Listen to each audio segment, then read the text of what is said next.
अब सोचना यह है कि आप अपने बच्चे को तलवार थमाते हैं या कलम उठाते हैं। यदि कलम थमाना है तो अपने बच्चे को शिक्षा दीजिए, अपने बच्चे को सही एजुकेशन दीजिए, तब आप किसी चीज में लड़ पाएंगे। तलवार से लड़ने से नहीं होगा। आपको अपना अधिकार चाहिए तो अपने बच्चे को शिक्षित करना पड़ेगा, तभी आप लड़ पाएंगे। कलम में वो इतनी ताकत है जितना हम कल्पना नहीं कर सकते। अंबेडकर साहब जिन्होंने विदेश में पढ़ाई की, अपने देश में पढ़ाई की और उसको उन्होंने सारे चीजों का अधिकार हमें दिलाया।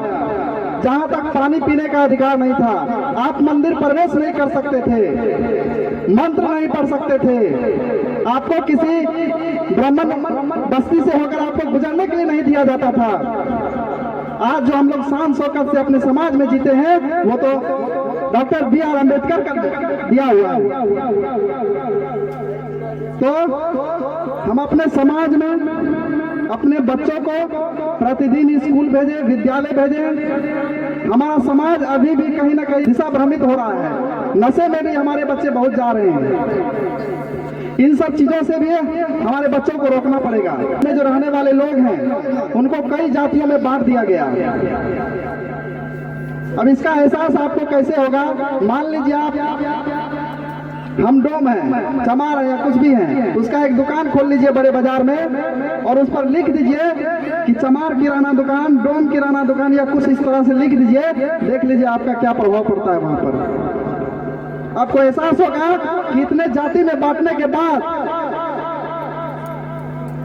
आप कहीं शॉप चलाते हैं, कुछ चलाते हैं, तो जितना उनका दुकान चलेगा उतना आपका नहीं चलेगा।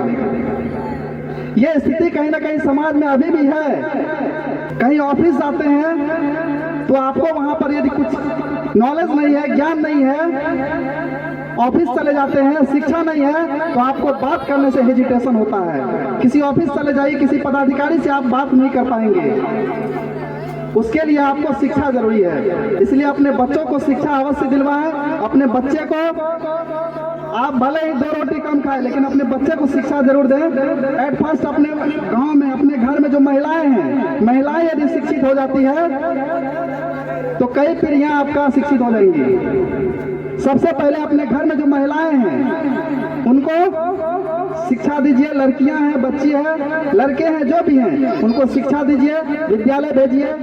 भले आज भी कार्यक्रम आप करते हैं तो उसमें ब्राह्मणवाद हर विधि व्यवस्था में शामिल है। आप कोई भी भगत कीर्तन सत्संग कुछ भी करते हैं उसमें आप उनको बुलाते हैं, उसमें लाखों लाख खर्च करते हैं, लेकिन जब बच्चे उच्च एजुकेशन, उच्च शिक्षा के लिए जा रहे हैं, उसको 1 लाख की जरूरत है तो आप नहीं दे पाएंगे। यदि वही आपको मुंडन करना है या किसी और पार्टी फंक्शन में आपको खर्च करना है तो आप लाख का 2 लाख कर्ज उठा करके भी आप कर लेंगे। लेकिन जब शिक्षा की बारी आएगी, वो शिक्षा देने की बात आएगी, आपको लाख रुपया देने की आवश्यकता पड़ जाएगा तो आप नहीं दे पाएंगे। तो समाज में ऐसे चीजों से बचिए, ऐसी विधि व्यवस्थाओं से बचिए। इन सब चीजों से खर्च करने से, इन सब चीजों पर खर्च करने से हमारा समाज कहीं ना कहीं और पीछे चला जाता है, गर्त में चला जाता है, आप कर्ज में डूब जाएंगे। हर घर में हर विधि व्यवस्था, पूजा पाठ करने के लिए आपके घर में चालीसा होगा, सरस्वती चालीसा, हनुमान चालीसा, रामायण, सारे चीजें होंगी। लेकिन क्या किसी के घर में संविधान की किताब है? नहीं है। क्यों नहीं है? क्योंकि आपको जानना ही नहीं है। जानने के लिए आपको पहले पढ़ना पड़ेगा, आपको शिक्षित होना पड़ेगा। आप शिक्षित नहीं होंगे, शिक्षा ग्रहण नहीं करेंगे, अपने बच्चे को एजुकेशन नहीं देंगे तो आप कैसे जानेंगे? अपने अधिकार को कैसे जानेंगे?